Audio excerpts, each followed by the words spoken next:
Hello नमस्कार दोस्तों, कैसे हैं आप लोग। आप लोगों का कम्बिनेशन और परम्यूटेशन मैंने दोनों कंप्लीट कर दिया है।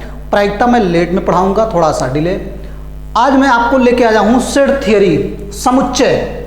सेट थियरी यानी समुच्चय सिद्धांत। ये आपका पहला पार्ट है और बहुत ही बेहतरीन अंदाज में मैं आपको इसको बताऊंगा। यहाँ से क्वेश्चंस बने हैं तो आपको बहुत आसान लगेगा, क्योंकि बहुत ही अच्छा है, बहुत ही अच्छा है। सेट थियरी आप पढ़ लें। पीछे के पोर्शन में इसीलिए पढ़ा दे रहा हूँ क्योंकि यहाँ से क्वेश्चंस बनेंगे तो आपको डर नहीं लगेगा कि ये क्वेश्चंस मैं कैसे करूँ, आप बहुत तेजी से उड़ा के आएंगे। जिन लोगों ने हमारे ये मिशन यूट्यूब चैनल को सब्सक्राइब नहीं किया है वो लोग जरूर कर लें, ठीक। चलिए, कहते ना, वाकिफ कहाँ जमाना हमारी उड़ान से, वाकिफ कहाँ जमाना हमारी उड़ान से, वो और थे जो हार गए आसमान से, वो और थे जो हार गए आसमान से। तो आपके मैथ्स यूपीएसआई में सेट थियरी का मैं पहला पार्ट लेके आया हूं और इसको मैं स्टार्ट कर रहा हूं, ठीक। चलिए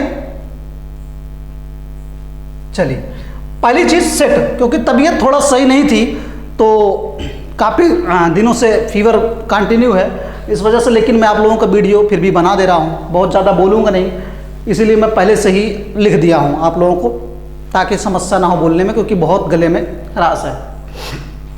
समुच्चय यानी कि सेट, समुच्चय यानी कि सेट। समुच्चय किसे कहते हैं तो इसकी परिभाषा मैंने लिख दी है, सुपरिभाषित। क्या है? सुपरिभाषित। सुपरिभाषित वस्तुओं के संग्रह को समुच्चय कहते हैं। सुपरिभाषित वस्तुओं के संग्रह को ही समुच्चय कहते हैं। तो समुच्चय किसे कहते हैं? वस्तुओं के संग्रह को, वस्तुओं के संग्रह को ही समुच्चय कहते हैं। सुपरिभाषित होना चाहिए इसकी परिभाषा। तथा आगे कह रहा, वह वस्तुएं जो समुच्चयों में अंतर्निहित होती हैं, यानी जो समुच्चय के अंदर होती हैं, उसको हम बोलते हैं अवयव। क्या बोलते हैं? अवयव, यानी एलिमेंट्स बोलते हैं। एलिमेंट्स बोलते हैं या हम सदस्य बोलते हैं। यानी कि समुच्चय ऐसे होता है। समुच्चय हमारा कैपिटल ए, ये अगर मैं लिख दूं ए बी सी डी और ई, तो ये हमारा ए जो है ये पूरा हमारा समुच्चय है। A B C D E का क्या है? ये समुच्चय है। और A B C D A अलग अलग हमारे ये सब क्या है? एलिमेंट है। एलिमेंट है यानी अवयव है, यानी कि ये हमारे सदस्य हैं। और इसको पूरे को मैं क्या बोलूँगा?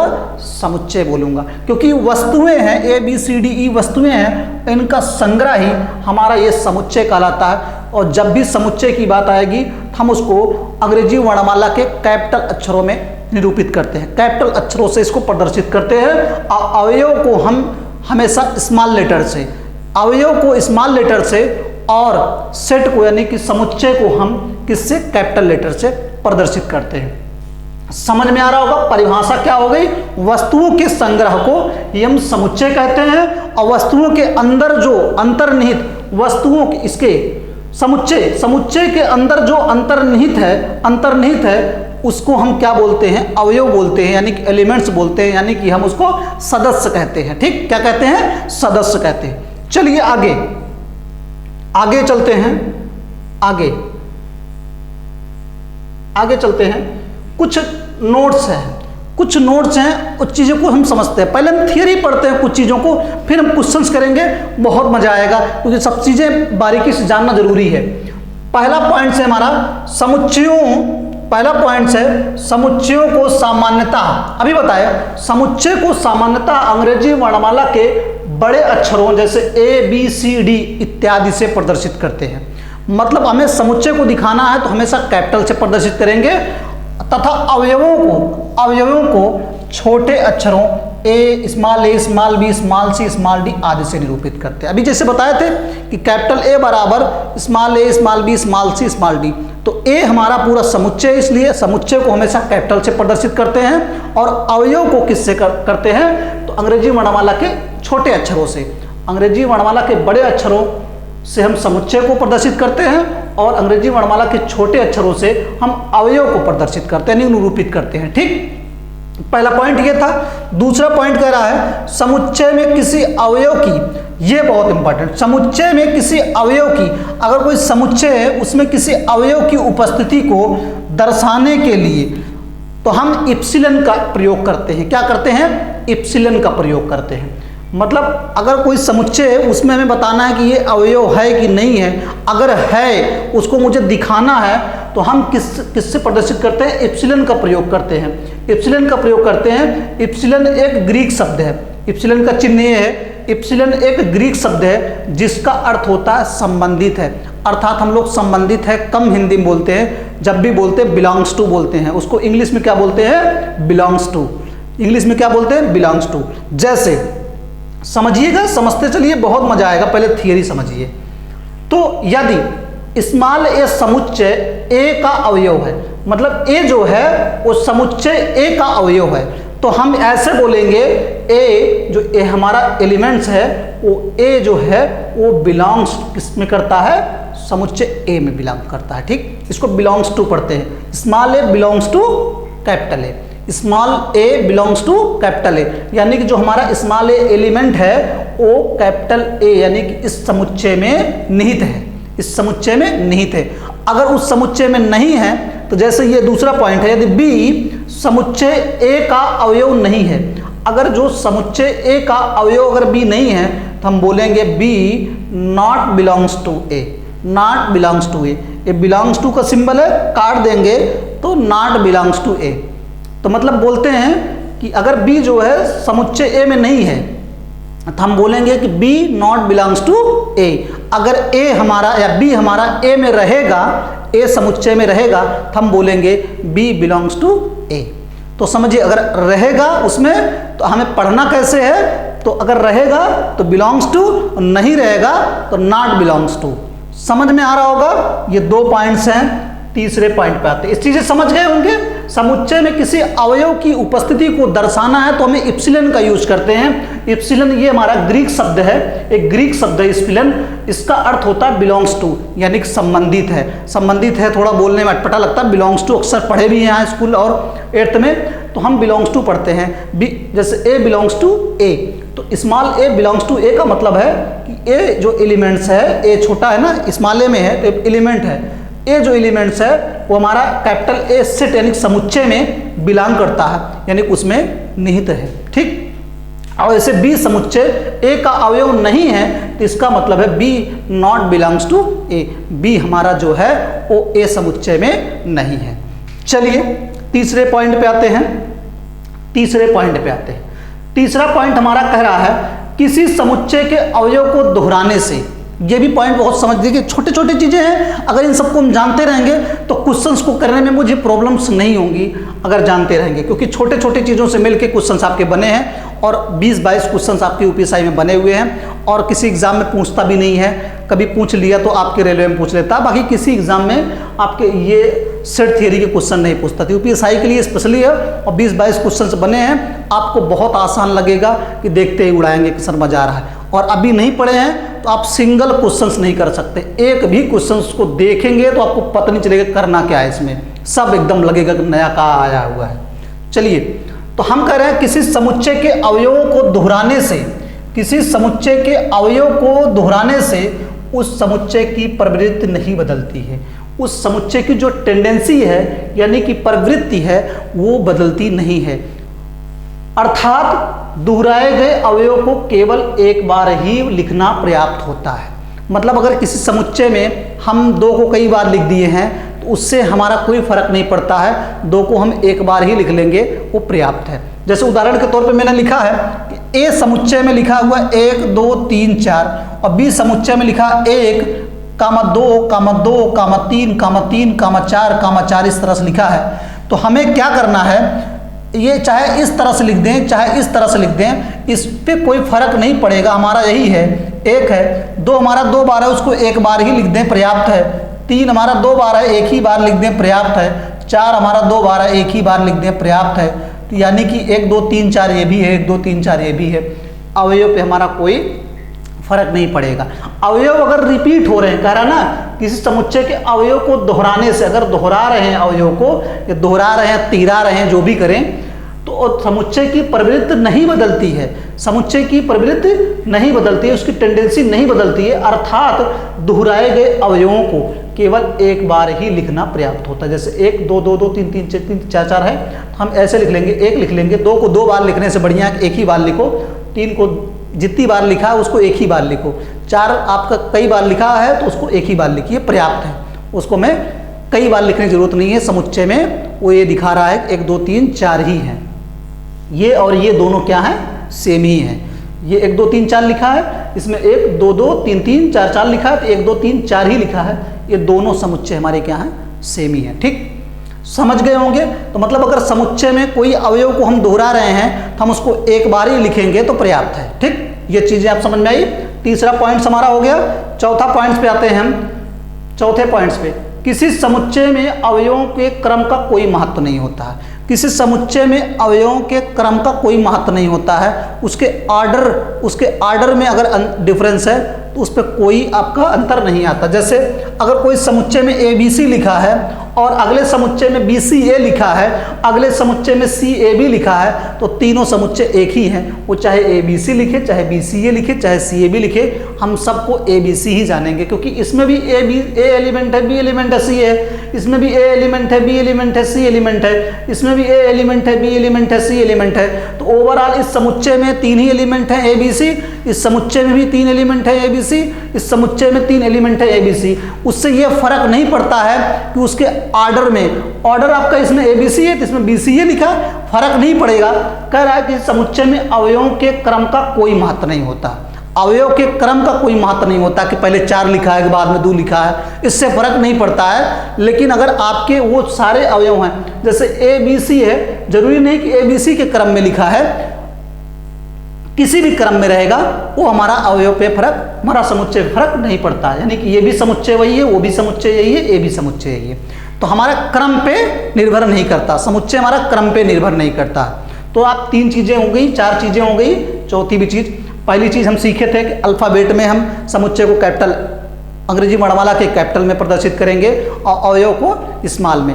फिर हमने दूसरा पॉइंट बताया एलिप्सन, एप्सिलन है, एप्सिलन कोई, तो जैसे ए अवयव हमारा, स्मॉल ए अवयव हमारा कैपिटल ए समुच्चय में है तो ए बिलोंग्स टू कैपिटल ए बोलेंगे, और बी समुच्चय हमारा कैपिटल ए में नहीं है तो हम बोलेंगे B not belongs to capital A. और तीसरा हमारा था कि अगर कोई अवयव अगर हमारा दोहरा रहे हैं तो वो हम एक ही बार लिख देंगे तो पर्याप्त है। चौथा हमारा है अवयव, यानी समुच्चय के अवयवों के क्रम का कोई महत्व नहीं होता, वो किस क्रम में लिखे हैं इससे कोई महत्व नहीं है। आपका चाहे ABC लिखे, चाहे BCA लिखे, चाहे CAB लिखे, सब कुछ ABC ही है, सब कुछ क्या है, ABC है। चलिए अगला आपका आया, अगला आपका आता है समुच्चय को निरूपित करने की कुल 2 विधियां हैं। समुच्चय को निरूपित करने की, ये बहुत इंपॉर्टेंट है, ये चीजें समझेंगे तो यहाँ से क्वेश्चन आपके बनेंगे। देखिए पहले थियरी हम समझेंगे तभी तो क्वेश्चन हम कर पाएंगे। थियरी नहीं समझेंगे तो क्या लिखा है क्या लिखा नहीं है हम नहीं समझ पाएंगे। समुच्चय को निरूपित करने की कुल 2 विधियां, समुच्चय को हम कैसे प्रदर्शित करेंगे, रिप्रेजेंट कैसे करेंगे, उसकी 2 विधियां हैं। पहली विधि है सूची विधि। पहली विधि क्या है, सूची विधि, उसको तालिका विधि बोलते हैं, उसको रोस्टर विधि बोलते हैं। तो आपको बोलता है सूची विधि, तालिका विधि और रोस्टर विधि, तीनों क्या है, एक ही है। या तो उसको हम सूची विधि बोलेंगे, या तालिका विधि बोलेंगे, या रोस्टर विधि बोलेंगे। और दूसरी विधि हमारा समुच्चय निर्माण विधि या गुण विधि बोलते हैं इसको क्या बोलते हैं, गुण विधि बोलते हैं, गुण विधि बोलते हैं। ठीक, तो हमारा गुण विधि है, दूसरा हमारा गुण विधि है या निर्माण विधि है, पहला हमारा तालिका विधि या हमारा जो है सूची विधि या हमारा रोस्टर विधि है। ठीक, तो हमारा सूची विधि, तालिका विधि और रोस्टर विधि क्या है इसको समझेंगे, फिर हम निर्माण विधि समझेंगे। तो सूची विधि या फिर रोस्टर विधि हमारा कहता है कि इस विधि द्वारा किसी समुच्चय को निरूपित करने के लिए उस समुच्चय के समस्त अवयवों को कामा के द्वारा अलग अलग मझले कोष्टक में लिखते हैं। जैसे इस तरह से लिखना है, ये मझला कोष्टक है, इसमें कामा के द्वारा ऐसे ऐसे करके लिखते हैं। जैसे A-E-I-O-U हमने क्या लिख दिया, ये 5 हमारे स्वर होते हैं, वोवेल होते हैं, उसको मुझे समुच्चय में लिखना है तो ये हमारा समुच्चय के अंदर लिखेंगे। और A-E-I-O-U कामा के द्वारा, इस विधि द्वारा हम समुच्चय के समस्त जो अवयव हैं उसको कामा के द्वारा हम मझले कोष्टक में लिखते हैं। अर्थात हम एक चीज़ ये समझें कि इसे रोस्टर विधि कहते हैं। ठीक, तो रोस्टर विधि, सूची विधि और हमारा तालिका विधि क्या है कि हम अवयव को कैसे लिखेंगे, कामा के द्वारा मझले कोष्टक में लिखते हैं। कामा के द्वारा मझले कोष्टक में हम अवयव को लिखते हैं। तो ये हमारा क्या हो जाता है, सूची विधि या तालिका विधि।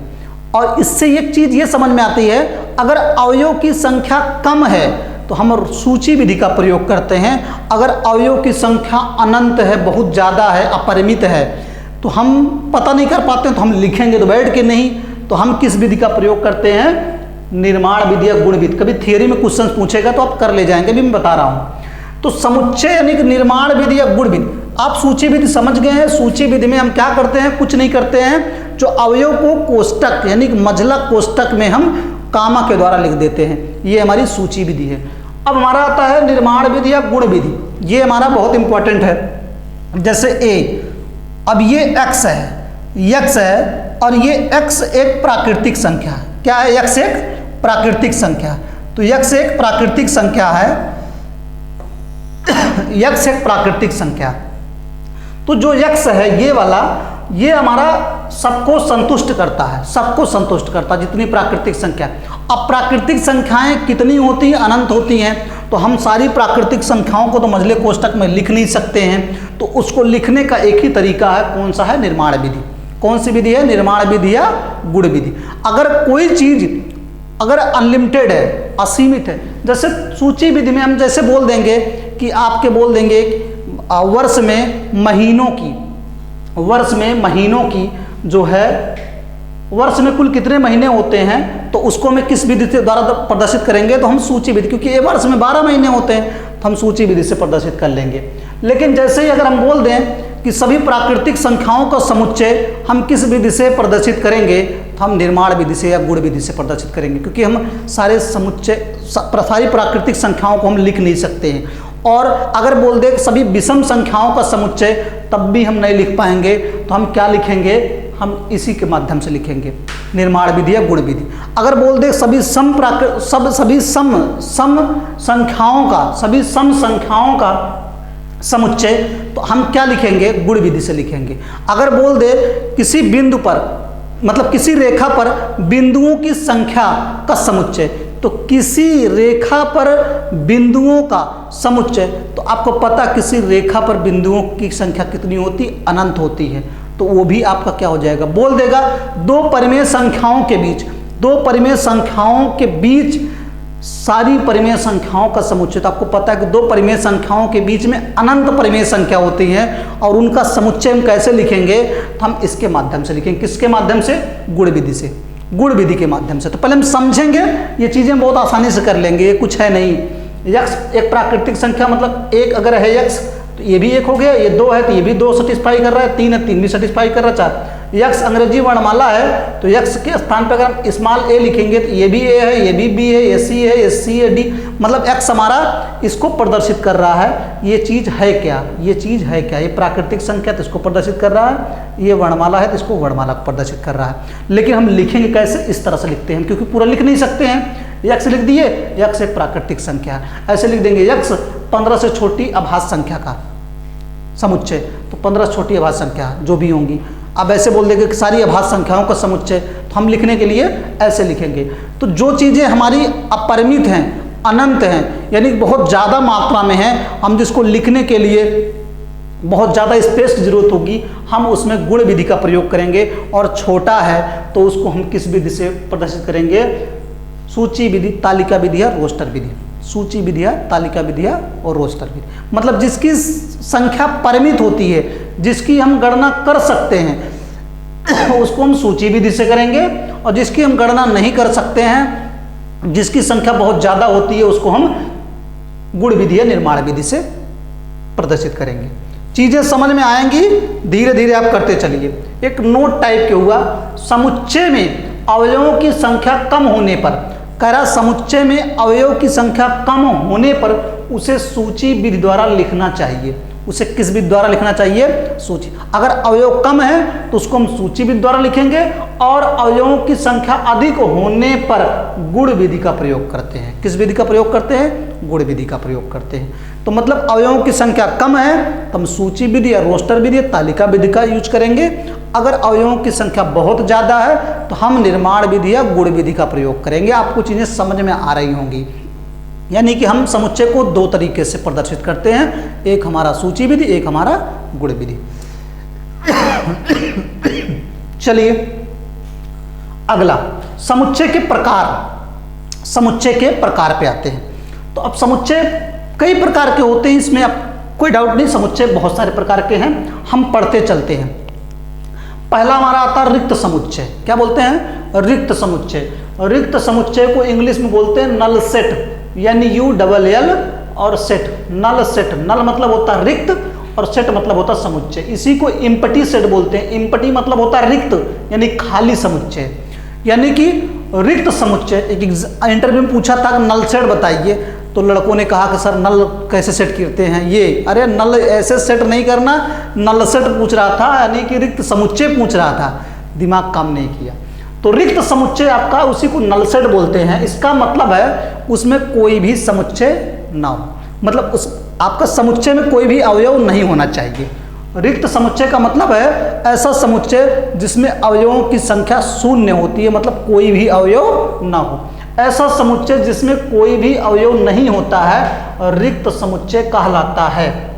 जिसमें कोई, खुद ही बोल रहा नाम से रिक्त समुच्चय, मतलब उसमें कोई भी अवयव नहीं होना चाहिए। ऐसा समुच्चय जिसमें कोई भी अवयव नहीं होता है रिक्त समुच्चय कहलाता है। इसे ग्रीक अक्षर फाई से निरूपित करते हैं। इसे ग्रीक अक्षर, इसको क्या पढ़ते हैं? फाई पढ़ते हैं, फाई से निरूपित करते हैं। रिक्त समुच्चय एक अद्वितीय समुच्चय होता है। ये बहुत इंपॉर्टेंट है, एग्जाम में पूछता है कि अद्वितीय समुच्चय क्या होता है। अद्वितीय समुच्चय तो ऑप्शन दे देगा एकल समुच्चय, रिक्त समुच्चय, 4 ऑप्शन बना देगा, तो आपका क्या होगा? रिक्त समुच्चय एक अद्वितीय समुच्चय होता है। रिक्त समुच्चय क्या होता है? एक अद्वितीय समुच्चय होता है, एक यूनिक सेट होता है। एक क्या होता है? एक यूनिक सेट होता है। तो रिक्त समुच्चय एक अद्वितीय समुच्चय होता है। यानी कि आपको ये चीजें आई समझ में, रिक्त समुच्चय में कोई भी अवयव नहीं होता है और इसे ग्रीक अक्षर फाई से प्रदर्शित करते हैं, और रिक्त समुच्चय एक अद्वितीय समुच्चय होता है। ये चीजें आप समझिएगा। कहने का मतलब ऐसे भी होता है, ऐसे भी, ऐसे रहेगा और ऐसे रहेगा, मझला ब्रैकेट लगा, इसमें कोई अवयव नहीं है। तो ये हमारा क्या हो गया? ये हमारा कैसा समुच्चय है? रिक्त समुच्चय। इसमें कोई अवयव नहीं है, इसमें कोई अवयव नहीं है, इसमें कोई अवयव नहीं है। इसको हम किससे प्रदर्शित करेंगे? फाई से। ये है, इसमें कोई अवयव नहीं है। समझ में है? चलिए अगला, अगले पे आते हैं एकल समुच्चय। दूसरे नंबर पे आते हैं एकल समुच्चय, जिसको बोलते हैं सिंगलटन सेट। सिंगल बोल रहा है, सिंगल। सिंगल का मतलब जिसमें एक समुच्चय हो। एकल समुच्चय का मतलब ये है जिसमें एक आपका एक एलिमेंट हो, यानी कि एक आपका अवयव हो। पहले वाले में रिक्त समुच्चय में कोई अवयव ना हो, इसमें एकल समुच्चय में क्या है? जिसमें एक अवयव हो। ऐसा समुच्चय जिनमें एक और केवल एक ही अवयव होता है, एक से ज्यादा नहीं होना चाहिए, केवल और केवल एक अवयव होता है, एकल समुच्चय कहलाता है। जैसे ये आपका मझला ब्रैकेट है, मझला ब्रैकेट के अंदर एक जीरो लिखा है। जीरो हमारा क्या है? एक अवयव है, एक अवयव है। जीरो मतलब शून्य नहीं है, जीरो हमारा क्या है? एक अवयव है, और ये हमारा मझले ब्रैकेट के अंदर है। अगर इस तरह से होता है, इस तरह से समझिएगा, इस तरह से होता है, तो ये हमारा शून्य यानी कि रिक्त समुच्चय है। अगर इसके अंदर जीरो है तो ये एक अवयव इसमें हो गया है, तो ये एकल है। ये कैसा समुच्चय है? एकल समुच्चय। समझिएगा, पूछ लेता है तो गड़बड़ होता है। ऐसे दे देगा, ऐसे दे देगा, आपसे एग्जाम में दे देगा ऐसे, ये कैसा समुच्चय है, तो लड़के सोचते हैं सर जीरो लिखा है, तो आपका रिक्त समुच्चय है। गलत, रिक्त समुच्चय नहीं है, एकल समुच्चय है, क्योंकि इसमें एक आपका अवयव है। जीरो आपका एक अवयव है, जीरो आपका क्या? एक अवयव है, तो ये आपका एकल समुच्चय है। ये हो गया। इसके अंदर फाई है, फाई आपका एक अवयव है, फाई से प्रदर्शित करते हैं रिक्त समुच्चय को, लेकिन ये फाई इसके अंदर मझले ब्रैकेट के अंदर एक अवयव है। मझले ब्रैकेट के अंदर कुछ भी लिखा रहेगा वो एक अवयव है, तो ये एक अवयव है, एक एलिमेंट्स है, तो ये आपका रिक्त समुच्चय, आपका एक एकल समुच्चय हुआ। इसके मझले ब्रैकेट के अंदर 5 लिखा है, एक अवयव लिखा है, तो ये आपका क्या हो गया? एकल समुच्चय। एकल समुच्चय कहता है कि जिसके एक अवयव हो, केवल और केवल एक अवयव हो, एकल समुच्चय। और रिक्त समुच्चय में कोई भी अवयव नहीं होना चाहिए। चीजें समझते चलिए, मजा आएगा। परिमित समुच्चय। तीसरा आते हैं परिमित, नाम से ही बोल रहा, परिमित मतलब सीमित। परिमित मतलब क्या? वह समुच्चय जिनके अवयवों की संख्या क्या होती है, जिनके अवयवों की संख्या निश्चित होती है, अर्थात जिसकी गणना की जा सके, मतलब जिसको हम गिन सकें, जिसकी गणना कर सकें, उसको हम क्या बोलते हैं? परिमित समुच्चय बोलेंगे। ऐसे वह समुच्चय जिनके अवयवों की संख्या क्या होती है? निश्चित होती है, अर्थात जिसकी गणना हम कर सकते हैं, वो हमारी परिमित कहलाती है। हमारी क्या कहलाती है? परिमित। ऐसे दे देगा 1 2 3 4 और 5 बंद, तो ये हमारे क्या हो गए? परिमित हो गए। 1 से लेकर 5 तक हम गिन सकते हैं। ये हमारा कैसा समुच्चय है? हमारा परिमित समुच्चय। हमारा क्या है? परिमित समुच्चय। अब परिमित समुच्चय क्या होता है? Infinite set. इनफाइनाइट वह समुच्चय जिनके अवयवों की संख्या अनंत हो, जिनके अवयवों की संख्या अनंत हो, अर्थात जिसके अवयवों की गणना ना की जा सके, अपरिमित समुच्चय कहलाता है। अब भी मैंने बताया था कि जिसकी संख्या सीमित होती है उसको हम सूची विधि से प्रदर्शित करते हैं, और जिसकी संख्या बहुत ज़्यादा होती है उसको हम गुण विधि से प्रदर्शित करते हैं। यानी कि हम परिमित समुच्चय को सूची विधि से प्रदर्शित करेंगे और अपरिमित समुच्चय को हम गुण विधि या निर्माण विधि से प्रदर्शित करेंगे। ये चीज़ें जानिएगा, क्योंकि परिमित में आपकी निश्चित होती है संख्याएं और इसमें आपकी अनंत होती हैं संख्याएं। जिसकी हम गणना नहीं कर सकते हैं अपरिमित हो गई, जिसकी गणना हम कर सकते हैं वो परिमित समुच्चय है। थियरी बहुत ज़्यादा नहीं, बस आप समझते चलिए, जब तक जानते नहीं रहेंगे मज़ा नहीं आएगा। ठीक। आपका आता है उप समुच्चय। उप समुच्चय, सबसेट, उप समुच्चय। बहुत सारे समुच्चय हैं, हमें जो काम की चीज़ें हैं उन्हीं को पढ़ना है और उसके आसपास जो क्वेश्चन बने उसको हम कर लेंगे।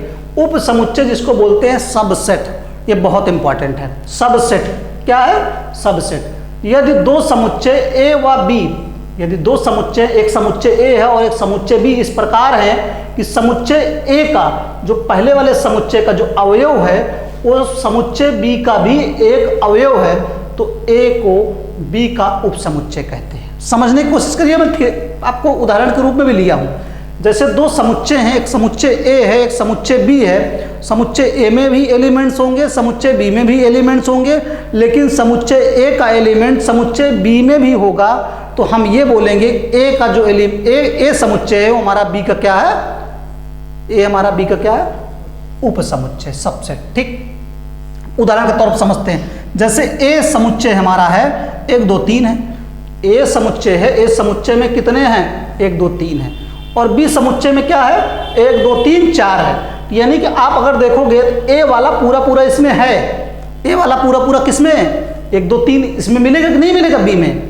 तो 1 2 3 पूरा पूरा बी में है, हम ये बोलेंगे ए हमारा बी का, ए जो है हमारा वो बी का क्या है? उपसमुच्चय। ये समुच्चय बन जाएगा, ये हमारा उपसमुच्चय बन जाएगा, क्योंकि इसमें ज़्यादा है इसमें कम है, ये पूरा पूरा इसमें मिल रहा है, तो ये हमारा ए जो है हमारा बी का क्या है? उपसमुच्चय। यानी कि जो चीज़ें हमारी उसमें पूरी तरीके से समाहित हो जा रही हैं, यानी कि ए जो है हमारा वो इसका उपसमुच्चय हो जाएगा, उपसमुच्चय हो जाएगा। नहीं समझ में आया? समझ में आया? जैसे अगर इस तरह से, और इसको कैसे पढ़ेंगे? ए सबसेट है, ये सबसेट है, ऐसे ऐसे बनता है, बना देते हैं, समझते चलिए बस। ए ये इस तरह से बनता है, इस तरह से। ए इसको पढ़ते हैं क्या? सबसेट। ए सबसेट बी। अगर ये समुच्चय बी में नहीं होगा तो हम पढ़ेंगे a not subset b, a not subset b. तो चीज़ें समझते चलिए, आप करते चलेंगे। जहाँ ना समझ में आए बताइएगा। क्वेश्चंस आपके यहाँ से बने हैं, यूपीएसआई का क्वेश्चंस बना हुआ है। एक यूपीएसआई का बना है, 2 नहीं बना है। अगर बनेगा तो अगली बार ये दोनों बनेंगे, अगली बार ये दोनों बनेंगे। ठीक। जैसे करा यन अवयवों वाले, एक यन अवयव वाले हैं, ऐसे ऐसे आपका समुच्चय, उसमें n अवयव हैं, बहुत सारे अवयव वाले समुच्चय के उप समुच्चयों की संख्या कितनी होगी? यन अवयव वाले उप समुच्चयों के, यन अवयव वाले समुच्चय के उप समुच्चयों की संख्या, कोई यन अवयव है उसके कुल कितने उप समुच्चय होंगे? तो आपकी आंसर क्या होगा? 2 की पावर n। 2 की पावर n, ये यूपीएसआई का क्वेश्चन है, ये यूपीएसआई का क्वेश्चन है। अगर आपका n अवयव वाले समुच्चय के उप समुच्चयों की संख्या कितनी होगी तो आपकी कितनी होगी? 2 की पावर n। 2 की पावर क्या होगी? n। 2 की पावर n, 2 की पावर n।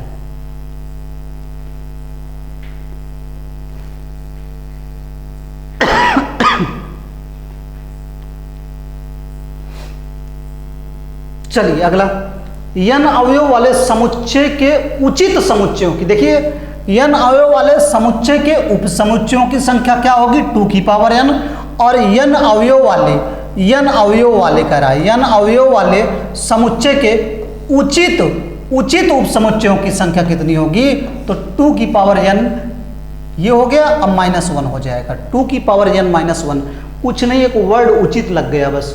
n अवयव वाले समुच्चय के उपसमुच्चयों की संख्या आपकी क्या होगी 2 की पावर n, यूपीएसआई 2017 का क्वेश्चन है।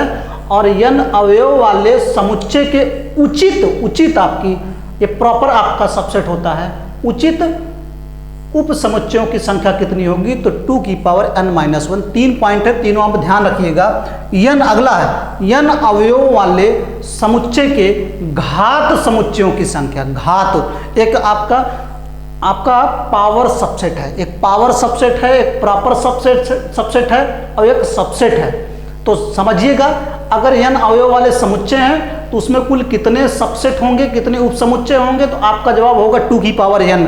अगर आपसे पूछेगा कोई n अवयव वाले समुच्चय हैं तो उसमें कितने प्रॉपर सबसेट होंगे, कितने उचित उप समुच्चय होंगे, तो 2 की पावर n-1। और आपसे अगर पूछेगा n समुच्चय वाले समुच्चय के घात समुच्चयों की संख्या, तो 2 की पावर n, 2 की पावर n, मतलब घात समुच्चय की संख्या कितनी होगी 2 की पावर n, और आपसे समुच्चयों की संख्या कितनी होगी तब भी 2 की पावर n।